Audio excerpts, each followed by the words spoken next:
Hey, welcome into the Big Ten Huddle. I'm your host, JR. We are brought to you by FanDuel. Here once again with Zach Guggenheim, who, oh boy, Zach's going to have to help me out with these score predictions because I've been way too in deep with this Indiana-Miami game, and I'm ready to just predict it. I'm just ready to predict it, have the recap after the fact because it's been too long. People talk about the calendar and the transfer portal and everything else. Talk about the calendar and how long it takes to go from the semifinals to the final game. It's pretty crazy. I just want this game to happen, and I'm so glad it's happening tomorrow, Monday, or today if you're listening to this on podcast the next morning. Also going to talk about USC and their staff seems to be taking shape. We'll talk about if that's a good thing or a bad thing. And then the SEC and the Big Ten are at odds. They're fighting. The parents are fighting. Everybody else is scared of what's going to happen to college football with the playoffs. We'll talk about it all. And of course, I have Zach Guggenheim here to talk about it with me. Zach, are you afraid when the parents of the Big Ten and the SEC are fighting for basically in all of college football because, you know, the real person who's in charge of the NCAA has just decided to leave and never come back? Yeah, I mean, I was going to say if the Big Ten and the SEC are the parents, what does that make the NCAA? I don't even want to. I'm not even going to go there. It's like the uncle that like babysat you once, and he like you were like, oh, this was nice, but there were like you didn't do anything. Like you made sure we didn't like we went to bed and that's it. Yeah, you know what? The NCAA is actually it's the grandparents that were supposed to be the good role model, but just said, forget about it. You guys figure it out on your own. That's who the NCAA are. Here's a bunch of M&Ms and candy. Go crazy.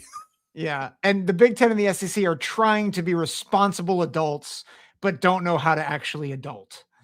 They're trying to be responsible adults, but they can't get along. They just end up screaming at each other all the time. And to be fair, look at the example they got from the NCAA. It's true. It's true. So we're going to talk about it all. But let's see who we got here with us in the chat. First and foremost, Seabrook here with us with what is that? Is that a cricket and the chirp? Notes, music notes. Okay. All right. Seabrook, appreciate you being here. Hummus Hero. Good to see you, Hummus Hero. Good evening, JR and Zach and everyone in the chat. And of course, Pit Snipe here with us once again. Good to see you, Pit Snipe. All right, Zach, we have so much to get to here, so let's just get straight into it.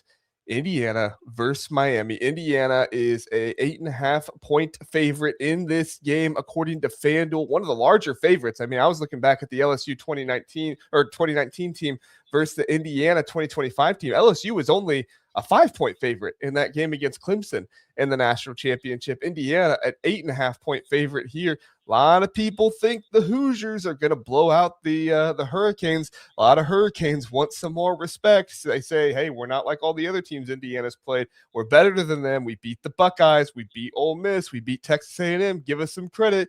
Zach, we're going to do this a little differently. We're going to start with our score predictions and then talk about why we think it'll be that way. So, Zach, why don't you start by giving us your score prediction for this game and why you think it'll go that way? All right. I'm going to start by saying Miami will cover. 27-20 Indiana. Barely cover. Okay. Yeah. Tell us why. So a lot of people got mad at Josh Pate for picking Miami to win. So I'm like, I don't want to, just throw him under the bus. I enjoy me some Josh Pate. So I wanted to listen. If you come back in the next episode with a bald head looking like Josh Pate, I'm just joking. Go ahead. Well, I mean, my hairline is kind of running back a little bit. So yeah, sure. Zach, that's why. Okay. Anyway, I listened to his explanation for why. And while I don't come to the same conclusion that he did, everything he said, I agreed with. And I think the thing that he said in particular that stood out to me is that while I think Indiana is the better team, I think in a one-off where Miami is in their home stadium, where they are not disrupted, where, everything is normal for them in a sense. For them to play their A+ game and to be able to match Indiana on a one-off, I can absolutely see that. And this is the one team where I'm not sure Indiana has an edge on the offensive and defensive lines. Now, I think it's overstated, the edge that Miami has, but I do think they have the edge. And I think Miami, there is a pathway for victory here for Miami. And I think that's essentially what they did against Ohio State, right? I wonder if Indiana is going to have to adjust the first 8 to 10 minutes because they have not faced a pass rush like Miami. Now, they have faced better pass rushes than Ohio State did before facing Miami, right? Like they've faced Oregon twice. They've had to face Uiagalelei and Tuioti. So, I mean, it's not like they haven't faced good pass rushes, but this is a significant step up. And I wonder if they're going to have to adjust. And listen, if they have that first 10 minutes, Miami gets a turnover, they're able to kind of jump on Indiana at first. They put Indiana in a spot that they've rarely been in this year, which is, down 7-0, down 10-0. And then all of a sudden Indiana has to chase. And I like that is the pathway for Miami victories. If Miami is able to get up early and kind of do what they've done, which is ball control, run, get 3.5, 4 yards per carry, get a couple of explosives, have Carson Beck run and scramble, all those things. If they do that, Miami can win this game. However, and I think those things will happen. Like I think Miami will cause ruckus, even if Indiana has more of the home field, like not home field advantage, but more of the home crowd. I do think that pass rush is going to take some time to adjust. That being said, the one difference between Indiana and Ohio State, there's several differences, but I think the one that matters, Mendoza is a veteran who has shown all year that he can handle the pressure and he's resilient. That's not to say Julian Sayin isn't, but to me, I think that the difference in the Ohio State-Miami game was a pick six. I don't think Mendoza makes that mistake. I think he might make a couple mistakes. I don't think he'll make that one. And I think Indiana has the coaching edge. People in our chat got upset with us by like talking about Cignetti. Listen, Cristobal's great. Heatherman's great. The offensive coordinator is not great for Miami, but they at least have 2 out of the 3 really good. Indiana is much better collectively. Shanahan's better. I think Haynes is the best defensive coordinator in college football. And listen, this is no shot at Mario Cristobal. He's great. He's built that program. Cignetti's on another level right now. And so I do think they adjust. I think they take the lead in the third quarter and they're able to withstand kind of the fourth quarter like comeback of Carson Beck, who has had a great postseason. And I think Indiana holds them off to win by a touchdown. I like it. I got Indiana winning as well. I do not have Miami covering, though. I have Indiana winning this one straight up. I have them winning this game 24-10 over Miami, and that might come to a surprise to some people to think, oh, Indiana only scoring 24 points. I think we need to give a lot of credit to Miami's defense, Yes. as long as I don't agree with the people out there that say Miami has no shot in this game and they're not going to win. Of course, Miami has a shot. Miami's been playing really good football lately. Yep. Do I think that they have a better shot than Indiana? No, I don't think so. But I also didn't think that Miami would beat Ohio State, and they did. Now, I would say that some of that was on Ohio State and Ryan Day not pushing the ball as much as he should have. I think if they pushed the ball more in the second half, they would have had a better chance to do that in there. And I don't think Kirk Cignetти is going to make that same mistake. So as far as coaching goes, I think that Indiana is the much better coach team, at least in the playoffs right now. We'll see how that turns out later on in the future, but I think that they're the much better coach team. I think Indiana's a team that makes far fewer mistakes, and I really like the matchup that Indiana's defense has here against Carson Beck and this Miami offense. Look, if Miami wins this game, it's going to have to be like a 17-10, a 13-10 type of game, because Miami's just going to have to control the ball like crazy. I don't see Miami coming out here and scoring 20 plus points on this Indiana defense. Indiana plays a really, really good zone coverage.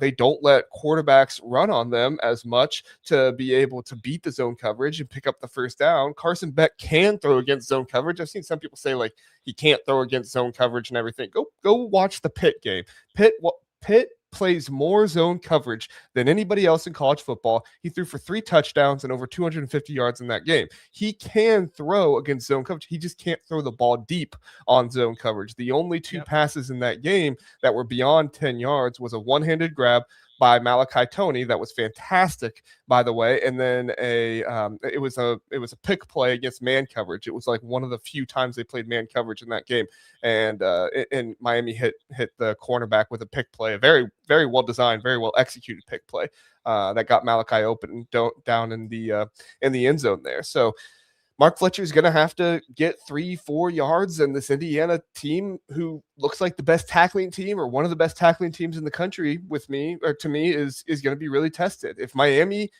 is able to get rid of Indiana's tackling edge that they've exemplified all season long. I mean, they have 7 guys that are starting that have a missed tackle rate of less than 10. 7 guys. Miami has 2, right? I mean, and that's not like bad for Miami. Like that's not normal. It's a little bit below average, but still, like that is not normal to have 7 guys starting that has a missed tackle rate of less than 10%.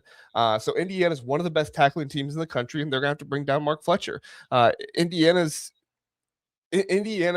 going to, if they play their game, minimize mistakes, which they've done all postseason long and most of the season long too, they will win this game. But if they make mistakes, Miami takes advantage of those mistakes, and Miami does what they've done this season, which is, or in the playoffs, which is hold on to the ball and don't give it away to the other team.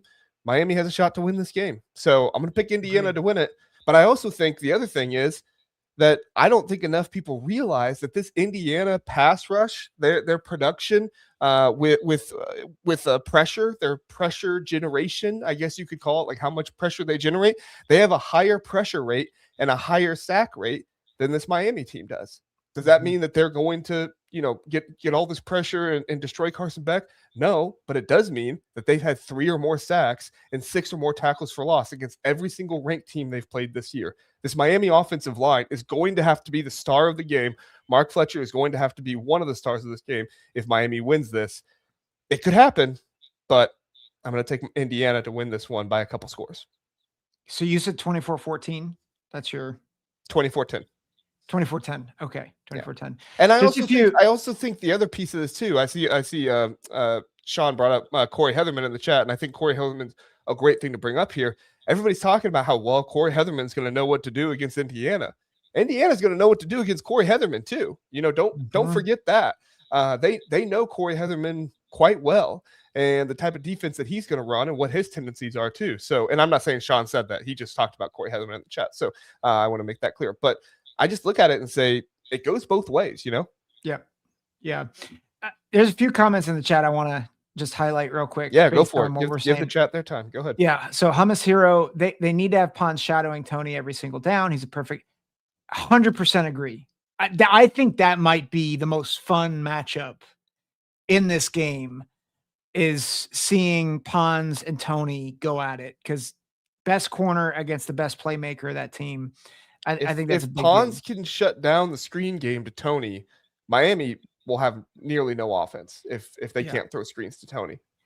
Yeah. Well, so here's the counterpoint that I think we've both brought this up, but I think it's just helpful for people to understand this. And John LFG, he says this. He says a couple of comments here. He's not a Miami fan, but Miami's O-line is formidable. And he says Miami O-line can defeat IU. I do think that will be something that's really interesting early, is to see, can this team, can their offensive line, Miami's offensive line, dictate terms early? Because that, I think, will show us, okay, they may not be as explosive, but they can at least kind of bleed clock, which is what they want to do. This is the other comment I wanted to highlight. Ohio State, Oregon, Alabama all have defenses ranked higher than Miami. So this is not the best defense they've faced. No, statistically, you're right. But this pass rush is devastating. And top to bottom, it's not the best defense. I absolutely agree. But man, like we saw Ruben Bain and Mesidor and all those guys just ruin Marcel Reed and Julian Sayin. Not as much Trinidad Chambliss, but like, yes, they are not as sound front to back, but that pass rush is incredibly scary if you let it affect you. So that's I think part of the key of this game is, can Indiana mitigate the pass rush enough so that they can do business on the rest of that defense? Yeah, I agree. And can they use their athleticism to be able to defeat this Miami offensive line? Because Miami's offensive line, as big as they are, and they are very big and they are very good. I mean, they're a good offensive line. They have NFL draft players on that offensive line. They also struggle with leverage sometimes, and they also struggle with smaller pass rushers at times to be able to be disciplined against them. I mean, you watch that Ole Miss game, Miami's offensive line was not disciplined the entire time. And that's why I'm saying that, like, if Miami is going to have a chance to win this game, that offensive line is going to have to play one of their best games, if not their best game of the season. Yep. Agreed. So. Yeah, they cannot play like they did against Ole Miss. Like Ole Miss, they played their B- game or their C+ game. I don't expect them to play that. If they play their B- or C+ game, Indiana wins by 3 or 4 scores. Like it's like it will be the blowout, but I don't expect that. I expect Miami's best, and I expect Indiana's best. I think they'll give it to. We'll just have to see who's better. Even at Miami's best, I feel like Indiana's best is better. So it's going to take Miami playing their best and Indiana not playing their best, in my opinion. So we'll see. So, all right. Anything else on that game before we move on? I'm just excited for it. It's like, this is what the playoff is about. Who would have thought 2 years ago we would have had Indiana and Miami in the national championship? Yeah. I mean, it's fantastic. I love it. I love that we have this matchup. I love that it's not, Alabama and Ohio State or something like that. I mean, of course, I see the Ohio State fan in me would love for it to be Ohio State, but just looking at it from a college football fan perspective, it's great. Yep. So, all right. Hey, we'll be right back. We are going to take a quick break, about 5 seconds, and then we'll come back. We'll talk about the USC staff and everything that's going on there. Be right back. Oh, it switched all quick like that. I didn't expect it to do that. Apparently, I need to get better with StreamYard. So, all right, Zach. So you and I talked about Gary Patterson about a week or two ago and the possibility he would be the defensive coordinator at USC based on a report from wearesc.com. Scott Schrader, good reporting over there by him. And in his report, he talked about how Gary Patterson was in talks with USC, but that it didn't look like things were going to surface because Gary Patterson wanted to bring in his own staff. Well, for USC, that was not the best news in the world to them. They like Doug Belk, they like Eric Henderson, they think those guys do a good job, and now they want to bring in Mike Ekler. It sounds like that's not a done deal yet, but it's trending that way according to multiple reports from both sides of this. And it sounds like Mike Ekler has also been lured away with the ability to coach linebackers in addition to coaching special teams. And so you put 2 and 2 together there with this tweet from Chris Lowe saying Hall of Fame to Troy. Now, maybe he's just doing a play on words there. Maybe he's making a prediction here. Who knows?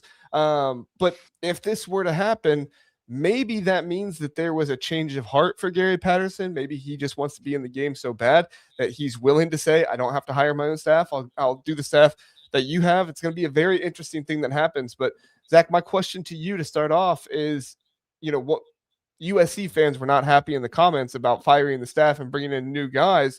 If this Gary Patterson hire happens and they're able to keep their staff and they're able to bring Mike Ekler on as linebacker coach, talk about him in a minute. But if they're able to do that, would this be a good hire for USC? One thing to note with the people being upset in the chat, the reason is because they were making the point that if the defensive staff was let go in favor of a brand new staff, that it would affect recruiting, which I think is a decent thought. It is, but I also think we need to recognize that recruiting nowadays has more to do with money than anything else. Yes, you need good recruiters, but yes, that was going to be my next. You stole the words from me. Sorry, I didn't mean to steal it. No, but I think it's just helpful to note, like 3 or 4 years ago, that's a bigger consideration, which is why I think neither of us were in favor of Patterson coming in and just being there 2 weeks ago. I'm still, I wouldn't say I'm not in favor of it. I'm just unsure, right? It could go great, right? It's similar, like Chip Kelly came in for 1 year at Ohio State, and there were bumps in that road. People kind of talk about it like rose-colored glasses, like it worked. They won a national championship. Man, do you know how many people were ready to run him out of Columbus after Michigan? Like, so like it wasn't all sunshine and rainbows for Chip Kelly, but he got the job done. Is that the same kind of story with Gary Patterson, who hasn't been a coach for 5 years, 4 years? I forget how many years it's been. He's been a consultant. 2021 was his final season at TCU. Yeah. So it'll mark 5 years that he has been any type of coach. Obviously, he was a head man. Does he, as a defensive coordinator, can he coexist with Lincoln Riley? Can he be the head man without hiring his own staff? Like, I think there's just lots of questions. I think the name is great. Like, I think the knowledge and the wisdom, obviously great. Like, he's clearly a respected name in this industry. So in terms of cachet, it's great. And I think anyone who says otherwise, it would be the same as us trashing Pat Fitzgerald going to Michigan State, right? Like, the name and the cachet and the respect, it's all there. But when it comes down to it, like, it's about people who can not just coach, but manage. Can Gary Patterson manage a group of people that are not people he picked? Probably, but I think there's questions.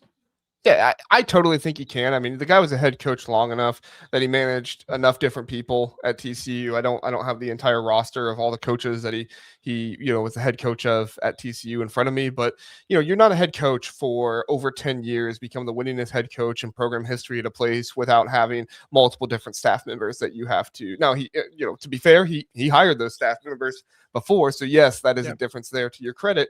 But to me, I thought of Pat Fitzgerald as well. But to me, this is kind of like Chip Kelly to Ohio State. Chip Kelly had some questions around him. People said he was washed. People said that he wasn't no good anymore. He hadn't been an offensive coordinator in a long time. He comes to Ohio State. They do a great job. They win a national championship. I'm not saying USC is going to win a national championship next year or anything if Gary Patterson's there, but I am saying that there is value in bringing in a former head coach to be on the side of the football where you need the most leadership. And right now for USC, that's where they need the most leadership. And to me, if Gary Patterson comes and he keeps all the coaches that were there before, great. I don't want him to go out and fire those guys, because I think they do have good coaches on the defensive side of the ball. I'm not saying that they should, but I did feel like originally that it would be worth it to get Gary Patterson because of that head coach mindset of the defense that it seems like USC needs right now. D'Anton Lynn, great defensive coordinator. He did a great job at UCLA. I think he did a pretty good job at USC. I think he's going to do a good job at Penn State, but he's young. He's not been a head coach before. That was tough. Gary Patterson has been a head coach. He's seen it all as a head coach at TCU. For him to come in, lead a staff, lead the position rooms, I think he can do it, and I think it would be a really good fit for USC. Switching over to the other side here, Zach, Mike Ekler is. Do you mind to just make one point off that? Real quick. I'll just say I think there is a value, especially for Lincoln Riley, that Gary Patterson is an older man that he could get and glean some wisdom from. Because I think Lincoln Riley's had a rough stretch. Obviously, he had a great year this past year. Good year, not great year, but good year this year. But it could be helpful to have a mentor type figure on his staff where he can ask questions and he can be a calming presence. I do think that is a net positive if they would go this direction. Well, it would be a net positive for Eric Henderson too if they want him to be the eventual defensive coordinator someday, right?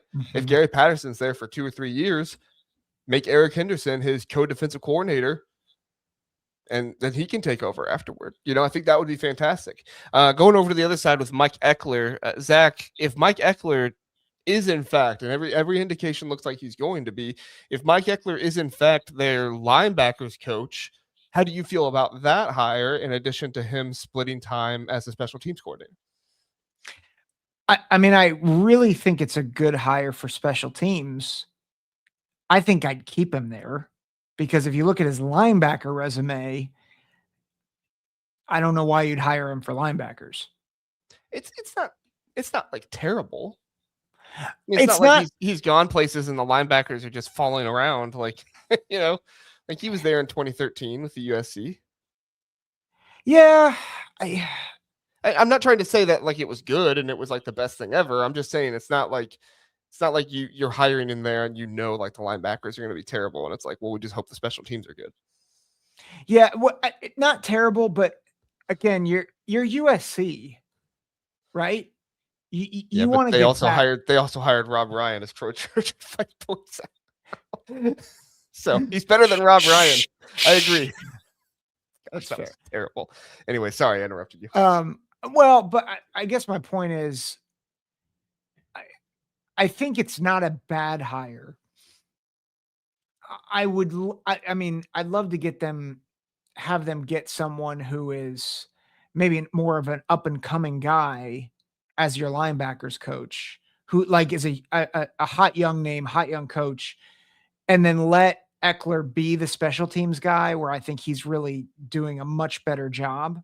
Sorry, I just realized I started waving at my light. I talk with my hands and my light. You're getting used to the light. We get it. Yeah, getting used to the light. But I don't know, especially nowadays that you can have so many coaches, it's unlimited. Why not? And maybe that is part of the play is he's linebackers coach in name only, but really he's employing GAs or younger coaches and quality control coaches to coach up the linebackers coaches so that in a year or two they promote. I would like that idea, but I'm not sure I love that he's the head man for linebackers. That's just me. See, that is that's a reason to me why I'm fine with it. I think you had to probably give him some kind of, positional raise on the staff in order to lure him away from Nebraska. And if you're going to call him linebackers coach, give him 2 or 3 assistants there that are analysts at linebacker and just let him go to work with it. I mean, to me, that would be, I mean, Ohio State basically did that with their offensive line coach. They hired a guy who's a really good recruiter and said, here, we're going to give you 2 or 3 assistants. And they're essentially going to coach the offensive line with you, but you are the face that is going to be the recruiter because we've not been recruiting well enough at this position. I mean, that's basically what they did. And, it didn't work out great at the end of the year, but it's also his first year. We'll see how it goes. But I'm fine with it. I think it would be even more reason to make him the linebacker coach, in my opinion. If it works out that way, if that's the plan. We don't know if that's the plan or not. So yeah, that's a good point. But it's good. All right. Anything else on the USC staff stuff? No, it'll be interesting to see if this does materialize for sure. It would be good to have Gary Patterson back as a coach in college football. Mm-hmm. As long as Rob Ryan isn't there. Oh, sorry. Rob's catching strays. All right. Hey, like the video for us. Subscribe to the channel. Do all that good stuff. Listen, we hit 5,000 subscribers and we're continuing to grind and everything and trying to, put out more content for you guys and everything. We're getting into the off season. Stay connected here with us at the Big Ten Huddle. Like, subscribe, do all that good stuff for us, and we'll have a good time here together. So do all that good stuff, and we'll be right back here in just one moment.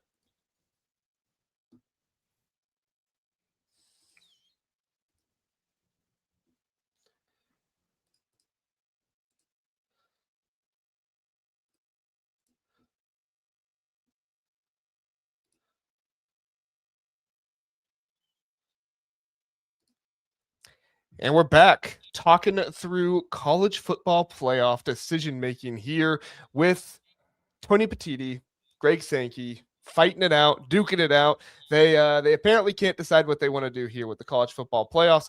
So there was a committee meeting about the playoffs today. No resolution was given, and it sounds like, according to reporting from Ross Dellinger, like things did not go well at all. Sounds like, if anything, the two sides in the Big Ten and the SEC are further apart than they've ever been. Now, if you watched one of my last videos I did where I talked about how the SEC and the Big Ten could come together and almost create their own kind of pseudo league and break away from the NCAA, I still do think that is something that they want to do, but it looks like it's very difficult to do when you have two groups here that are completely going against each other in the Big Ten and the SEC, because the Big Ten wants to be able to add more football teams. And so they want to go to a 24-team playoff. And if they add more football teams, that's going to put them in better position to break off with the SEC later on. But the SEC doesn't want to make that jump yet. They say we're still only at 16 teams. We want to do a 16-team playoff here. We want to keep our at-large bids and everything else out there. And so these two groups here are fighting like nothing else. And the Big Ten is trying to find a middle ground here, trying to say, okay, we'll go to 16 teams if you put it on paper that you agree we'll go to 24 teams in 2 or 3 years, right? But the SEC doesn't want to make that kind of commitment. And then on top of all this, you got the group of 6 that they just want more representation. You got the ACC and the Big 12 that they're just going to side with whatever the SEC does, because they just have apparently decided that they have no actual thought process and they're just going to agree with whatever Greg Sankey does. The leadership at those two conferences is completely in question at this point. For them to agree to at-large bids when it's obvious that there is no respect for their conferences out there. I mean, the ACC almost didn't get a team in the playoff this year, and they're going to say, well, we'll just do at-large bids. It's ridiculous. But all that to say, looks like the playoffs are going to stay at 12 teams next year from a lot of reporting that's out there. We'll see if that's the case. They have 5 more days, so the 23rd, to be able to decide if they do want to jump to 16 teams, 24 teams, whatever they want to do. Zach, what are your thoughts on all of this? Do you think that this is just kind of a ploy? Do you think that they'll eventually come together and get to the 16-team playoff, get to the 24-team playoff? Do you think that these two sides really hate each other that much? Do you think that are you starting to put into question your thought process of the two sides coming together in the Big Ten and the SEC, parting off into their own thing away from the NCAA? I know I just asked you a whole lot of questions there, but essentially, what are your thoughts about this entire situation, what it means for the future of college football? Hopefully this doesn't take this conversation all the way off the rails. I think the wrong people are making decisions about college football. Like, more and more, Greg Sankey and Tony Petiti, they have been great commissioners and great statesmen for their leagues, right? And we cover the Big Ten. We love the Big Ten. They should be nowhere near the playoff, in my humble opinion. Now, ESPN should also be nowhere near the playoff. And part of the problem is ESPN has a seat here. I think they're just controlling the deadline on when they decide. I think that's all the power that ESPN has. But because they televise it and they there is and they control all the televising. Yes, I understand. There is some power, as much as Kirk Herbstreit, who we love, wants to say that they have no influence. Right. I've go listen to Desmond Howard laugh a little bit. Yeah, no influence. But the reality is, this is, we talked about two parents, fighting. It's more than that. It's two power brokers who neither of which are getting their way, and they're doing everything they can to assert control of the situation. And I'll be honest, I enjoyed that when the Big Ten was upsetting the SEC, because it felt like the Big Ten needed some wins. But now, like, the Big Ten has not only pulled even with the SEC, I might argue that the Big Ten has pulled ahead. This is not the time to ruin the sport. And that's part of the problem with this whole thing. and the playoff discussion is one piece of it, but they are just thinking about how they can line their pockets and their conference's pockets with more money rather than thinking about what's best for the sport. And so, do I think 16 or 24 is best for the sport? I don't care. I don't think either of these men should be making a decision that affects 135 teams or however many are in FBS now with 105 student athlete rosters. So we're talking about 150 or 15,000 student athletes that are impacted by the decisions of these two men. Like, they shouldn't be making this decision solely with their interests in mind. So that's my thought. Well, yeah, they shouldn't be the ones making the decisions. They're in charge of their conference, and that's what they should be in charge of, and that's what they should be fighting for. I don't blame Tony Petitti or Greg Sankey here for what they're trying to do because they're doing what their job is. Their job is to look out for their conference and put their conference in the best situation possible. Does that mean I like what either of them are doing? No, not necessarily, but I can look at this objectively and say they're doing what they are hired to do. They're not hired to be the decision makers of college football. They're hired to run their conference and set their conference up the best they possibly can in college football. And that's what they're trying to do. And that's why, you have all this drama, you have all this craziness, and you have these two essentially trying to break away from the rest of college football, in my opinion, because they recognize that the rest of college football doesn't have leadership, doesn't have anything for them. Now, the SEC is trying to say here that they would be willing to break off and just do everything on their own. Now, we've heard this before from the SEC. Bull crap. Okay, the SEC is not going anywhere. The SEC is not going to break off on their own. Will they break off with the Big Ten? Absolutely. I think they would do that. They're not going to break off on their own. It would be terrible for them. It would not work out for them, and they would come crawling back over to the rest of college football. And that's not even me being a Big Ten homer saying that. That's the truth. They do not have enough of a national presence to be able to be a viable league all on their own. But don't you think, like, I hear what you're saying, but don't you think that them breaking off, which we've said that seems like going to be the end game, but isn't that making it in a sense making a decision for college football that would kill countless other programs that are playing in this sport? I mean, to a certain extent, sure. I mean, it would hurt a lot of college football, but they wouldn't have the national relevance that they have now.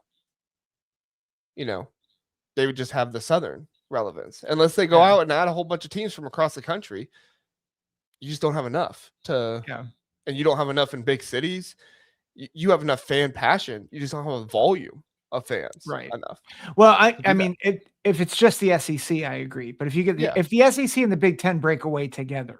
Yeah, and that's what I'm saying is that's what the SEC knows they have to do. They have to do that with the Big Ten if they want to.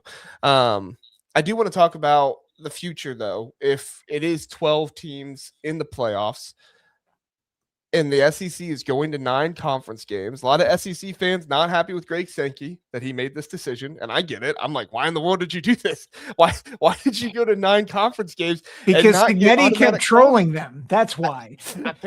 I don't know why you did not go to 9 conference games and not go to automatic qualifiers. To me, that was one of the stupidest decisions that Greg Sankey has done, because I do think it's going to impact how many teams they get into the playoffs. And especially coming off a year like this, the 3rd year in a row where an SEC team is not in the national championship, the shine on the SEC is not what it once was. No. And for Greg Sankey to make that decision to gamble in this type of season and say, one of our teams is going to win it all. No, they're not. Your best team, your furthest team in the college football playoffs was Ole Miss. The team that Lane Kiffin left because he said he couldn't win a national championship. I don't know if he said that, but obviously that was the indication that he didn't think he could win a national championship. That was the team that made it the furthest in the playoffs this year. Yep. And the SEC apparently is going to 9 games. Not apparently, they are going to 9 games. And I don't think it's going to go well for them. I don't think they're going to dominate. I don't think they're ever going to have 5 teams in a 12-team playoff again with them at 9 games. Sorry, it was very long-winded. Go ahead. No, I was going to say it's Josh Pate on his show. He is to the point. He was already acknowledging that the top of the Big Ten was better than the top of the SEC. He conceded the middle is better in the Big Ten than it is the SEC in his latest show. And like a lot of people accuse him of being an SEC homer, but he's saying it. And he didn't say it because of bowl season. It's like, that's been the case because of things that we've been saying, coaching. Well, and resources. he was the one that said that bowl season shouldn't decide that. Right. So he's not making that decision based off of bowl season. Credit to him. Yeah. Yeah. So like so we're seeing like even Feinbaum has been, although he waffles as much as a politician. So maybe politics would go. Did you see my video yesterday on him? I did not, but I saw the headline. I was like, I need to watch that at some point. Yeah, go watch it. I think you'll have fun with it. Yeah. Oh boy. But yeah, like ESPN is having a hard time figuring out how to control the narrative because it's just uber clear the SEC is, I mean, it's not the conference it once was. And now you're going to go to 9 games where you're just going to beat up on each other more. Like, well, what are you going to do? Yeah. And also you don't have the perception anymore. If you had the perception of we've won the last 2 or 3 national championships, sure, do that. You could get a 3-loss SEC team in over a 1-loss Big 12 team. If that happens, I mean, you did technically get that a little bit with like BYU and Alabama type of deal, but BYU was technically a 2-loss team after that Texas Tech game. But still, like you're not going to get that type of benefit of the doubt anymore. You would have in the past if you had gone to this then. And I understand what everybody's saying about like the Big Ten told them they were going to do it. The Big Ten has been telling them to do this for a long time, and they never did it. Oh. And if the SEC wants to say, well, screw you, we're going off and doing our own thing, why are they saying that now and not saying it back then when it was, well, we're not going to 9 conference games? You know what I'm saying? Like it just the decision making here from Greg Sankey doesn't make any sense. And I think the Big Ten is going to benefit from this, and I think that the rest of college football is going to benefit from it. I think we'll probably get 2 Big 12 teams in the playoffs next year. I think we'll probably get 2 or 3 ACC teams in the playoffs next year. If Miami wins it all, I think you got a great chance of getting multiple ACC teams in the playoff. I mean, we'll have to see what happens with the polls and stuff like that to really get a gauge on what people are thinking. But as far as I'm concerned, there shouldn't be any more than 2, maybe 3 SEC teams in the top 10 next season. Yeah. I think we will see more parity across conferences. I agree with you. Notre Dame's going to get in next year. And I mean, part of that's the work they're doing. Well, they just have to be top 12. Yeah. That's like their conference championship. Yeah. Hey, Philip's here. I didn't see Philip come in. He says, let's get the likes up, guys. Thanks, Philip. Yeah. Get the likes up, everybody. By the way, there's a banger happening on NBC right now. It's overtime Chicago. I think the Big Ten Chicago Bears, because you look at all the Big Ten players on that team taking on the Rams. Yeah, the most Big Ten guy I've ever met, right? Yes. Oh boy. Just screams Kyle Monangai, though. Caleb Williams. Sorry. Kyle Monangai's had some big plays in this game. Oh, yeah, Rutgers, man, we called him being good in the NFL when we did our draft stuff. Freaking. Let's draft him in the 7th round. Let's let him fall. What are you people doing? What were you doing? Good job, Ben Johnson. Way to believe in a Rutgers. Anyway, all right, get back to it. Final thoughts. Right. Final thoughts on the 9-game SEC schedule and how it'll impact the 12-team playoffs next year. I think. Well, I think especially because there's just not a lot of buzz going into preseason. Well, at least not now. Now, who knows what SEC honks will do in summer and in August. But right now, the past couple of years, even people have been talking up the SEC. Not this year. Like people are looking and saying, "Oh, the SEC's in trouble." And then if you look at the transfer portal, the SEC's in trouble. Like Alabama got pillaged, right? Georgia has got not pillaged, but they have lost a lot of players. LSU's getting some guys, but does anybody trust Lane Kiffin? I don't know. I tweeted that the other day. I was like, if you're the SEC and your best hope is Lane Kiffin, like you've already conceded. Yeah, it's not good. No, it's not great. So, and then you got to play 9-game schedules. And a lot of these teams probably aren't going to have games that prove themselves. They're going to have the problem that I think the Big Ten in some ways had the past couple of years, which there weren't a lot of big non-conference games that kind of established themselves. And so you just kind of had to trust that they were good. Like that was Oregon's problem this year, right? Like everybody was a little skeptical of Oregon because they didn't play anybody. They tried to, right? They scheduled Oregon State, they scheduled Oklahoma State, but they stunk. And so they just had to rely on a Big Ten schedule. And so people are like, are they good? Or are they not? Guess what? They were pretty good. But SEC is going to have the same issue. And I don't think they're as good. Well, yeah, and they've shown they're not as good. Even, you want to talk about how Oregon maybe didn't look the best in the playoffs. They still beat Texas Tech 22-0. Like that was the best team in the Big 12 in a long time. And, the second or third place team in the Big 10, whatever you want to categorize them as, they shut them out, beat them 22-0. So yeah. It's gonna be really interesting. I personally think the SEC is not going to get the shine they've gotten in years past. I don't think we'll hear anything about 7 teams making the playoffs from Greg Sankey anytime soon. I think it'll be 4 teams, maybe 5 teams type of deal. But I think that's going to be an exaggeration from him, and I don't think he's going to get it because this committee still does rank based on number of losses for a lot of teams. Not Alabama last year because they got in with 3 losses, but in a lot of other cases, they do. And it's going to impact things having one more conference game. Half of your league is going to have one more loss. So, yep. All right. That is all we've got for you here on the Big Ten Huddle in this one. We appreciate you being here with us. I don't know why I can't find my thing. There it is. We appreciate you being here with us in the chat, chatting away with us. Miami fans, Indiana fans, everybody in between with Big Ten and everything else. Zach, is there anything else you want to get to before we get out of here? Nope. I want to see this Bears close out, so we should probably get off this thing. So, all right, everybody, go watch the Cardiac Bears. Let's see what the Cardiac Bears got for us.